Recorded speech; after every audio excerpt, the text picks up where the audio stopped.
திருச்சிற்றம்பலம். இன்னைக்கு நம்ம திருநாவுக்கரசு நாயனார் வரலாறின் பாகம் 4 பார்க்கலாமா? திருநாவுக்கரசு நாயனார் காலத்திமலையை பார்த்த உடனே தென்கைலாயத்தை பார்த்துட்டோம், வடகைலிக்கும் போய் சிவபெருமான தரிசனம் பண்ணணும்னு ஆசைப்பட்டாரா. அதனால் அங்கேருந்து கிளம்பி திருப்பருப்பதம் அப்படிங்கிற ஸ்ரீசைலம் அப்படின்ற ஊரில் இருக்கிற சிவன் கோயிலுக்கு வந்து அங்கே சிவபெருமான பதிகம் பாடி வணங்கிட்டு அப்புறம் அங்கேருந்து கிளம்பி மாலவ தேசத்தையும் இலாட தேசத்தையும் மத்திய பிரதேசத்தையும் கடந்து கங்கை நதி வளமாக செல்லும் வாரணாசிக்கு வந்தாங்க.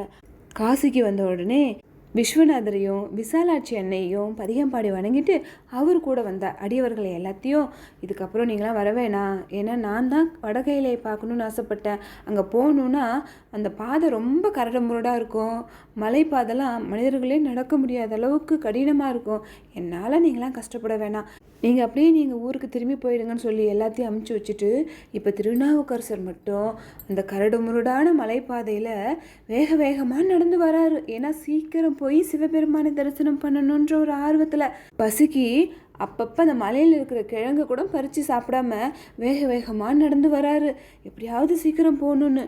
அப்படி நடக்க நடக்க நடக்க அவருடைய காலெல்லாம் தேஞ்சே போயிடுச்சு. கால் தேஞ்சு போனால் என்ன அப்படின்னு சொல்லிட்டு கையால் தாவி தாவி தாவி நடந்து போகிறாரு. ஒரு கட்டத்துக்கு மேலே கையாலையும் அவரால் தாவி நடக்க முடியல. அதுக்கப்புறம் என்ன பண்ணுறாருன்னா நெஞ்சில் ஊர்ந்து ஊர்ந்து ஊர்ந்து போகிறாரு. நெஞ்செல்லாம் அப்படியே தேஞ்சு போயிடுச்சு. இதுக்கப்புறம் ஊர்ந்தே போக முடியாதுன்ற ஒரு சூழ்நிலை வந்ததும், நெஞ்சில் ஊர்ந்து போக முடியலன்னா என்ன, நம்ம புரண்டு புரண்டாவது போய் நம்ம சிவபெருமானுடைய கையிலை காட்சி பார்த்துடணும்ன்ற அந்த எண்ணத்தில் அவர் புரண்டு புரண்டு புரண்டு அப்படியே போயிட்டே இருக்காரு. ஒரு கட்டத்தில் பொருளை கூட முடியல, அந்த அளவுக்கு அவர் உடம்பு ஃபுல்லாக தேஞ்சு போச்சு. இதுக்கப்புறம் பார்ப்பாரா சிவபெருமான்? உடனே திருநாவுக்கரசர் இப்போ இருக்கிற இடத்துக்கு பக்கத்துலேயே ஒரு தடாகத்தை உருவாக்கிட்டு ஒரு தவ முனிவர் மாதிரி அவர் பக்கத்தில் வராரு. பக்கத்தில் வந்து திருநாவுக்கரசர்கிட்ட, இவ்வளோ கஷ்டப்பட்டு அப்படி நீங்கள் எங்கே தான் போகிறீங்க அப்படின்னு கேட்கும்போது திருநாவுக்கரசரும், நான் கைலாயத்துக்கு போகிறேன், கைலை காட்சி பார்க்குறதுக்கு அப்படின்னு சொன்னாரா. அதுக்கு அந்த தவ முனிவர், கைலை காட்சியை பார்க்க போகிறீங்களா? அந்த கைலை காட்சி தேவர்களுக்கே அரிதாச்சே, அப்படி இருக்கும்போது சாதாரண மாநிலரான நீங்கள் கைலை காட்சி பார்க்குறீங்களா? அதெல்லாம் பார்க்கவே முடியாது, இதுக்காக உங்கள் உடம்பு போட்டு இன்னும் வருத்திக்காதீங்க, தயவு செஞ்சு வந்த வழியே நீங்கள் திரும்பி போயிடுங்க அப்படின்னு சொன்னார். ஆனால் நாவுக்கரசர், நான் முடியவே முடியாது, கைலை காட்சி பார்க்காம நான் திரும்பி போவே மாட்டேன்னு பிடிவாதமாக இருந்ததுனால தவ முனிவராக வந்த சிவபெருமானும் மறைஞ்சி அப்படியே அசரீரியாக சொல்கிறார், நாவுக்கரசரே எழுந்துரு அப்படின்னு. உடனே நாவுக்கரசர் உடம்புல இருந்த அந்த காயம் எல்லாம் சரியாயிடுச்சு. ஒரு பழையபடிக்கு உடம்பு சரியாயிட்டாரு. இறைவனை வணங்கும் பொழுது சிவபெருமான், இதோ பக்கத்தில் ஒரு தடாகம் இருக்குல்ல, இந்த தடாகத்தில் நீ இறங்குனீன்னா திருவையாறில் ஒரு குளத்தில் மேலே ஏறுவங்க. அப்போ திருவையாறு கோயிலுக்கு போனீங்கன்னு வச்சுக்கோங்க, அங்கே உங்களுக்கு கைலாய காட்சி கண்டிப்பாக கிடைக்கும் அப்படின்னு சொல்லிடுறாங்க. நாவுக்கரசரும் சிவபெருமானை வணங்கிட்டு அந்த தடாகத்தில் இறங்குறாங்க. நாவுக்கரசர் இறங்குற அந்த தடாகத்தோட பேர் தான் மானசரோவர் ஏரி. அந்த தடாகத்தில் இறங்கினவர் திருவையாறில் இருக்கிற ஒரு குளத்தில் அப்படியே மேலே ஏறி பார்க்கும்பொழுது திருவையாறில் இருக்கிற அந்த கோவில் கைலாயமாக காட்சி தெரியுது அவருக்கு. உடனே வேக வேகமாக சிவபெருமானையும் மனசில் நினச்சிக்கிட்டு அந்த கோயிலுக்குள்ளே போய் பார்க்கும்போது திருமால், பிரம்மன், இந்திரன் போன்றவர்கள் எல்லாரும் அங்கே சிவபெருமானுக்கு பக்கத்தில் பாட்டு பாடிட்டு இருக்காங்க. வேத மந்திரங்கள் அப்படியே ஒழிச்சுக்கிட்டே இருக்கு.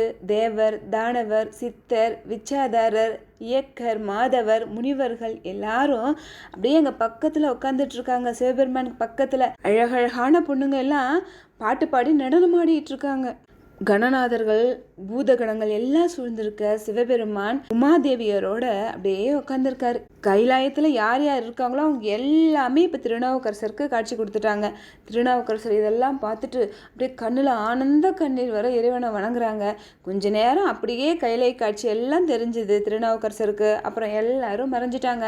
பழையபடிக்கு திருவையாறு கோவில் எப்படி இருக்குமோ அப்படி இருக்கு. திருநாவுக்கரசர் கண்ணில் ஆனந்த கண்ணீர் வர அவர் இப்போ திருக்கையிலை காட்சி பார்த்தாரு. அந்த காட்சியை எல்லாம் பதிகமாக பாட ஆரம்பிச்சிட்டாரு. அது என்ன பதிகம்னா, மாதர் பிறை கன்னியானை அப்படின்ற தொடங்குற ஒரு திருத்தாண்டக பதிகம். அதை பாடி இறைவனை வணங்கிட்டு அப்புறம் திருக்குறுந்தொகை, திருநேரிசை, திருவிருத்தம் முதலிய பல பதிகங்களையும் பாடி சிவபெருமானை வணங்கிட்டு அந்த ஊர்லேயே கொஞ்ச நாள் தங்கி இருந்து உழுவார பணி செஞ்சிட்டு இருந்தாங்க. அப்புறம் அங்கிருந்து கிளம்பி திருநெய்தானம், திருமழப்பாடி போன்ற சிவஸ்தலங்களுக்கு போய் இறைவனை வணங்கி திருப்பதிகம் பாடிக்கிட்டே திருப்பூந்துருத்திக்கு வந்தாங்க. அங்கே கோயிலுக்கு போய் சிவபெருமானை வணங்கும் போது பொய்யிலியை பூந்திருத்தி கண்டேன் நானே என்று முடியும் திருத்தாண்டகம் பாடுறாரு. இருப்போம் திருவடிக்கீழ் நாம் என்னும் திருக்குறுந்தொகையும் பாடினாரு. அப்புறம் நம்ம இந்த ஊர்லேயே கொஞ்ச நாள் தங்கி இருந்து சிவபெருமானுக்கு திருத்தொண்டு செய்யணும்னு நினச்சிக்கிட்டு அந்த ஊர்லேயே மடம் கட்டி தங்கி இருக்கிறாரு. இப்போ பாண்டிய நாட்டுக்கு போன திருஞான சம்பந்தர் அங்கே சைவத்தை நிலைநாட்டிட்டு கூன் பாண்டியனா இருந்த மன்னனையும் சரியாக்கிட்டு இப்போ சோழ நாட்டுக்கு வராரு. சோழ நாட்டுக்கு வந்த உடனே திருநாவுக்கரசர் திருப்பூந்துருத்தியில் மடம் அமைச்சிட்டு தங்கி இருக்கிற செய்தி கேட்டதும் நம்ம போய் திருநாவுக்கரசரை பார்க்கணும்னு சொல்லிட்டு திருஞான சம்பந்தர் திருப்பூந்துருத்திக்கு வராரு. திருஞான சம்பந்தர் திருப்பூந்துருத்திக்கு வர செய்தி திருநாவுக்கரசருக்கு கேட்டதும் அவரே திருஞான சம்பந்தரை எதிர்கொண்டு வரவேற்க போனவர் முத்துச்சிவிக்கை தூக்கிட்டு ஒரு ஆள் அவரும் ஒரு ஆளாக போய் திருஞான சம்பந்தரை தூக்கிட்டு வர திருப்பந்துருத்திக்கு மடத்துக்கு வந்துட்டாங்க. அங்கே வந்து பார்த்தா திருநாவுக்கரசரை காணோம். உடனே ஞான சம்பந்தர் அப்பரே நீங்கள் எங்கே இருக்கீங்க அப்படின்னு கேட்டதுக்கு நாவுக்கரசர் அடியேன் உண்மை சுமக்கும் பாக்கியம் பெற்று இங்குதான் இருக்கிறேன் அப்படின்னு அவரை தூக்கிட்டு ஒரு ஆளில் ஒருத்தரா அப்படியே சொல்லும்பொழுது உடனே திருஞான சம்பந்தர் முதல்ல என்ன கீழே இறக்கி விடுங்க அப்படின்னு சொல்லிட்டு இறங்கி நாவுக்கரசரை வணங்குறாங்க. நாவுக்கரசரும் ஞான சம்பந்தரை வணங்குறாங்க. அப்புறம் 2 பேரும் அந்த ஊரில் இருக்கிற சிவன் கோயிலுக்கு போய் சிவபெருமானை வணங்கினாங்க. அப்போ திருநாவுக்கரசர் திருஞான சம்பந்தரை பார்த்து பாண்டிய நாட்டுக்கு போனீங்களா, அங்கே என்ன நடந்தது அப்படின்னு கேட்கும்போது திருஞான சம்பந்தர் நடந்ததெல்லாம் சொல்கிறாரு. உடனே திருநாவுக்கரசருக்கு பாண்டிய நாட்டுக்கு போய் அங்கே இருக்கிற சிவஸ்தலங்களை எல்லாம் வணங்கணும்னு ஆசை வந்ததுனால திருஞான சம்பந்தர்கிட்ட சொல்லிட்டு பாண்டிய நாட்டுக்கு கிளம்புறாங்க.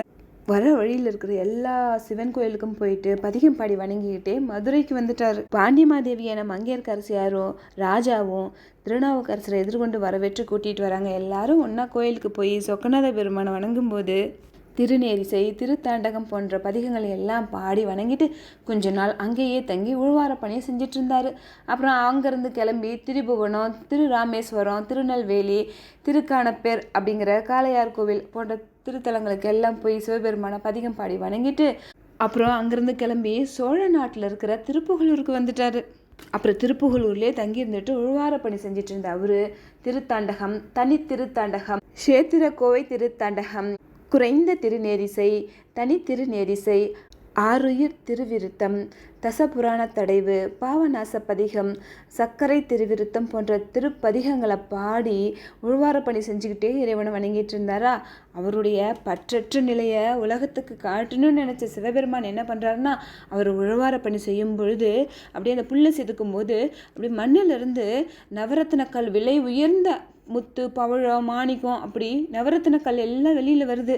அது அவர் பெருசாகவே நினைக்கவே இல்லை. அவருக்கு சாதா கல்லும் இந்த நவரத்தின கல்லும் ஒன்றா தெரிஞ்சுது. அதனால் கூட்டி அள்ளி எடுத்துகிட்டு போய் அந்த குப்பையோட குப்பையாக போட்டார்.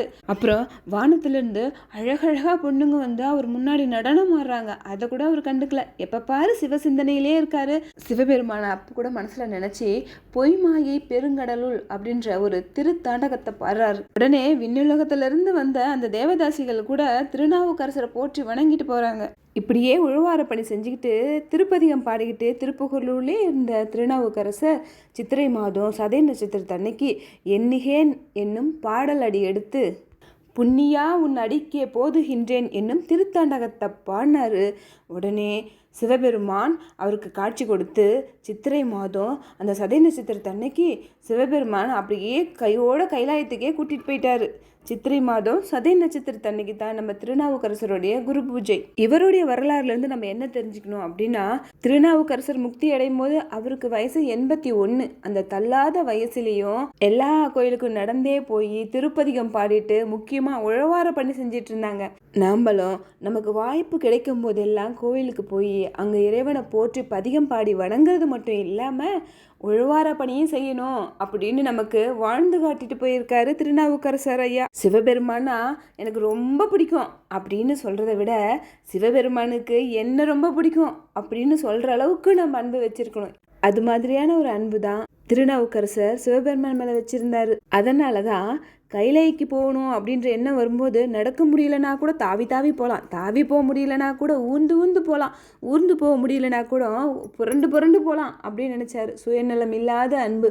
நமக்கு என்னாகும், நமக்கு கைக்கு இது மாதிரி ஆயிடுச்சு, கால் இது மாதிரி ஆயிடுச்சு, அது மாதிரி எதை பற்றியுமே யோசிக்காமல் அவங்க சிந்தனை ஃபுல்லாக சிவனே நிறைஞ்சிருந்ததுனால தான் அவர் ஆசைப்பட்ட மாதிரி கைலை காட்சியும் பார்த்தாரு. முடியும்னு நினச்சா எதையும் சாதிக்கலான்னு திருநாவுக்கரசர் வாழ்ந்து காட்டியிருக்கார். திருநின்ற செம்மையை செம்மையாய் கொண்ட திருநாவுக்கரையன்றன் அடியார்க்கும் அடியேன் திருச்சிற்றம்பலம். இந்த வீடியோ உங்களுக்கு பிடிச்சிருந்தா லைக் பண்ணுங்கள், ஷேர் பண்ணுங்கள், மறக்காமல் இந்த சேனலை சப்ஸ்கிரைப் பண்ணுங்கள். இந்த வீடியோ பார்த்ததுக்கு ரொம்ப நன்றி.